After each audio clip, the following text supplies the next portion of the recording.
আসসালামু আলাইকুম। Medical oncology for medical student এর প্রথম ক্লাসে সবাইকে স্বাগতম জানাচ্ছি। আমরা জানি যে কুষ্টিয়া মেডিকেল কলেজের ইনডোরে এখন অনেকগুলো রোগী কেমো পাচ্ছে এবং এই কেমোগুলো সম্পর্কে ইন্টার্নিদেরকে প্রাথমিক ধারণা দেওয়ার জন্যই এই ক্লাসের আয়োজন। আমরা এখন দেখি যে একটি কেমোথেরাপি শিডিউলে কি থাকে। একটি কেমোথেরাপি শিডিউলে দেখেন যে পেশেন্টের নাম দেওয়া আছে, এজ দেওয়া আছে, সেক্স দেওয়া আছে এবং তার হিস্টোপ্যাথোলজি দেওয়া থাকে এডিনোকার্সিনোমা এবং ডায়াগনোসিসটা সিএ রেকটাম। এখন আমরা যদি একটু চিন্তা করি যে সিএ রেকটামে আসলে আপনার কতগুলো মডালিটি আছে। একটা হচ্ছে সার্জারি করা যায়, রেডিয়েশন পায় এবং কেমোথেরাপি পায়। কেমোথেরাপি হচ্ছে যেটা আমরা দেই আর কি, মানে ইঞ্জেকশনের মাধ্যমে, স্যালাইনের মাধ্যমে যে ওষুধগুলো দেওয়া হয় সেটা কেমোথেরাপি। রেডিওথেরাপি রেডিয়েশন মেশিন দিয়ে দেয়। এখন এই পেশেন্টটাকে আমরা কেমোথেরাপি দেওয়ার প্ল্যান করেছি এবং কেমোথেরাপিটা হচ্ছে ফলফক্স 4। এটার জন্য আমরা যদি গাইডলাইনে যাই যে পেশেন্টের যখন T3 মানে যে আপনার টিএনএ যে স্টেজিং T1 2 3 যে মাসকুলারিস মিকোসা মাসল ইনভলভ হয়ে গেলে বা তার পাশে যখন ফ্যাট স্ট্রেন্ডিং পেরিরেক্টাল টিস্যু ইনভলভ হয়ে যায় তখন T3 হয় এবং নোড যখন পজিটিভ আসে তখন সেটা সাধারণত আমরা এমআরআই পেলভিস করে বুঝতে পারি। সেটা যখন হয় তখন আমাদের বা T12 N12 হয় তখন আমাদের কতগুলো অপশন থাকে। একটা হচ্ছে তাকে আমরা আগে কেমো দিয়ে তার মানে আগে রেডিয়েশন দিয়ে তারপরে কেমো দিতে পারি, বা আগে কেমো দিয়ে তারপরে রেডিয়েশন দিতে পারি। দেখে যদি দেখা যাচ্ছে যে তাকে অপারেশন করা যাচ্ছে বা কমপ্লিট ক্লিনিক্যাল রেসপন্স হয়ে যাচ্ছে তাহলে আমরা চুপ থাকতে পারি। আবার আরেকটা কাজ করা যেতে পারে, যেটা আসলে বাংলাদেশে যেহেতু এখন রেডিয়েশন খুব মানে একটা অ্যাভেলেবল না এবং রেডিয়েশন নেওয়া পেশেন্টের জন্য অনেক বেশি পরিমাণে হ্যাফাজার্ড, সেক্ষেত্রে আমরা যেটা করি যে পেশেন্টকে আগে হচ্ছে আমরা কেমো দিয়ে দিই। বিশেষ করে যদি দেখা যাচ্ছে যে T4 না, মানে আপনার একদম আশেপাশের অর্গান ইনভলভ না হয়ে গেছে, অ্যাডেশন না হয়ে গেছে, সেক্ষেত্রে আমরা আগে কেমো দিয়ে দেখি যে তার ক্ষেত্রে আপনার হচ্ছে যে আমরা স্ফিংটার স্পেয়ারিং সার্জারি করতে পারতেছি কিনা। হ্যাঁ, যদি স্ফিংটার স্পেয়ারিং মানে সার্জারি যদি চিন্তা করা যায় তাহলে সেক্ষেত্রে দেখা যাচ্ছে কি স্ফিংটার হচ্ছে 3 সেন্টিমিটারের মধ্যে আছে অ্যানাল ক্যানাল থেকে, তার উপরে যদি থাকে 8 সেন্টিমিটারে ধরেন আছে বা 5 সেন্টিমিটার গ্যাপ ধরে দিয়ে, তাহলে যেটা হবে যে আমরা যদি তার T3 থাকে আগে আমরা কেমো দিব, কেমো দিয়ে তারপর দেখবো যে কতটুকু কমছে। যদি বেশি পরিমাণে কমে যায় তাহলে দেখা যাবে যে আমরা সার্জারি করলে পেশেন্টটা সম্পূর্ণ ক্লিয়ার হয়ে যাচ্ছে। আর যদি আমার 20% কম থাকে তখন তো আমরা রেডিয়েশন দিতে পারবো। তো এই অপশনটা আমরা বেশি কাজে লাগাই কুষ্টিয়াতে, যে দেখা যাচ্ছে যে যার ক্ষেত্রে আমরা অপারেশন করে মোটামুটি চান্স আছে পুরোটা ক্লিয়ার করে দেওয়ার, কিন্তু T3 হয়ে গেছে, সেক্ষেত্রে আমরা গাইডলাইন অনুযায়ী পেশেন্টকে আগে কেমো দেই এবং কেমোটার টাইমটাও দেখেন যে 12 থেকে 16 সপ্তাহ, তাহলে ফলফক্স বা ক্যাপক্স। এখন 16 সপ্তাহ যদি 2 সপ্তাহ উইক ধরে হয় তাহলে 8 দুগুণা 16, 8টা সাইকেল। আর যদি 3 উইকলি দেই তাহলে আমার হচ্ছে যে 6 সাইকেল ক্যাপক্স দিলেই হয়ে যায়। এখানে প্রথমে আমরা তাকে প্রি মেডিকেশন দিই ব্যাক 1-এ। এখানে নর্মাল স্যালাইন বা ডিএনএস দিয়ে দেই 500 ml বা 250 ml। তার সাথে একটা বমির জন্য প্যালোনাসেট্রন বা গ্রানিসেট্রন থাকে, ডেক্সামিথাসোন থাকে, ফ্যামোটিডিন এবং এভিল। ফ্যামোটিডিন আর এভিল আপনার হচ্ছে H1 আর H2 রিসেপ্টর ব্লক করে, ফলে হচ্ছে যে আপনার অ্যালার্জিক রিঅ্যাকশন তারপরে বমির পরিমাণটাও কমে আসে। সাথে সাথে আমরা ইসোমেপ্রাজোলও দিয়ে দেই, আর ডেক্সামিথাসোনও অ্যান্টিএমেটিক হিসেবে কাজ করে। কিছু কিছু কেমো আছে যে অনেক বেশি বমি করে, কিছু কিছু কেমো আছে অল্প বমি করে। অনেক সময় সেই ক্ষেত্রে আমরা ডেক্সা না দিলেও পারি, কিন্তু আমরা আমাদের নিরাপত্তার সাথে ডেক্সা দিয়ে দিই। এটা 10 টাকা বা 12 টাকার ইঞ্জেকশন দিলে পেশেন্টও অ্যালার্জিক রিঅ্যাকশনও কম হয়, সাথে সাথে আপনার পেশেন্টও একটু আরাম ফিল করে।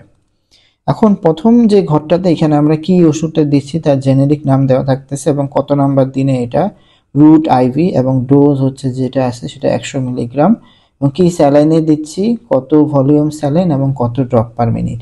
এগুলো আসলে আমরা একটু ক্যালকুলেশন করে হিসাব করি। আমরা যদি পরের পেজে যাই, যে অক্সালোপ্লাটিন আমরা পেশেন্টকে দিচ্ছি 85 মিলিগ্রাম পার মিটার স্কোয়ার।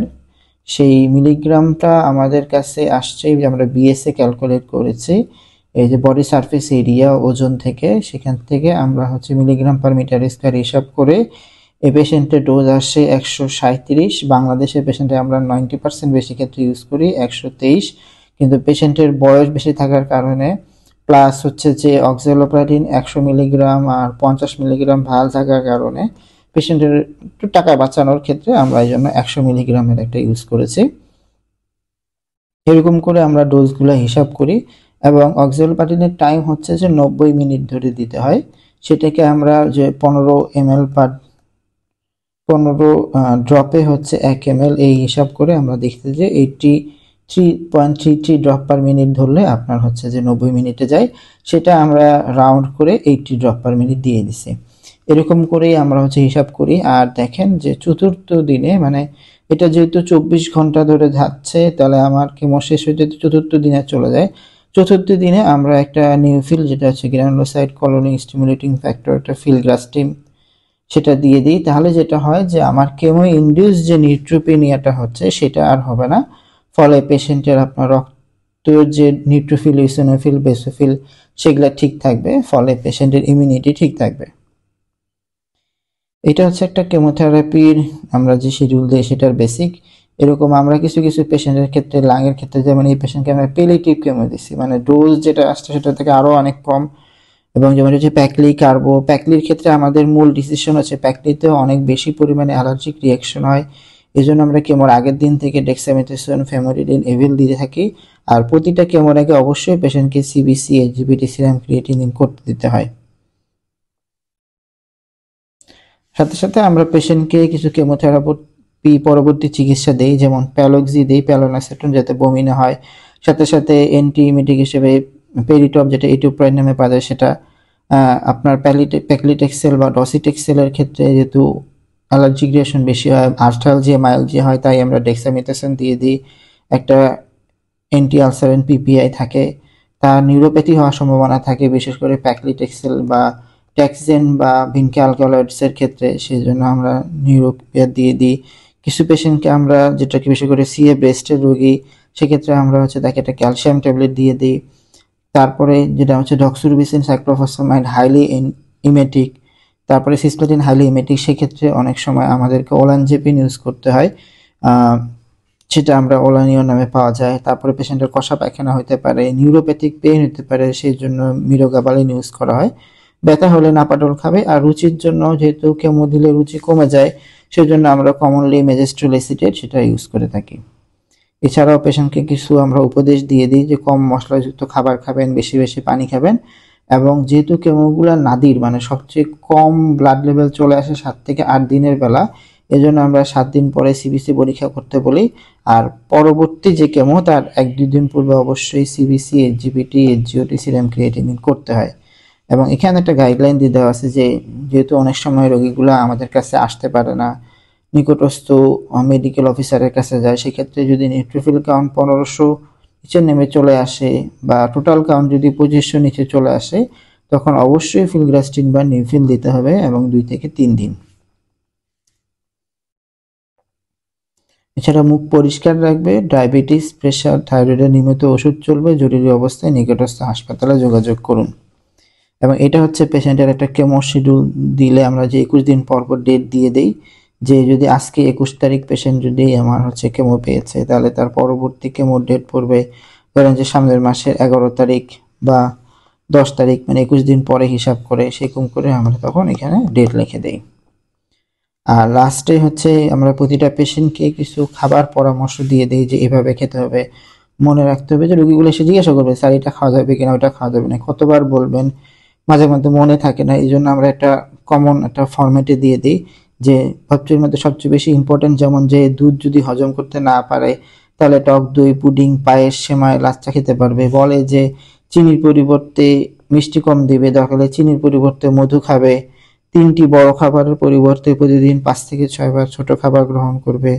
ফল কেনার পর বাসায় এনে সিরকা, পানি বা লবণ পানি দিয়ে ভিজিয়ে রাখবে। বিশেষ করে ফলের মধ্যে যে আপনার কেমিক্যাল ইউজ করে বা জীবাণু থাকে, সেটা পেশেন্ট তো কেমো দিলে নিউট্রোপেনিক হয়ে যায়, সেক্ষেত্রে জীবাণু পেলে তখন তার ইনফেকশন হওয়ার সম্ভাবনা বেশি থাকে, এই জন্য আমাদেরকে এটা ইউজ করতে হয়।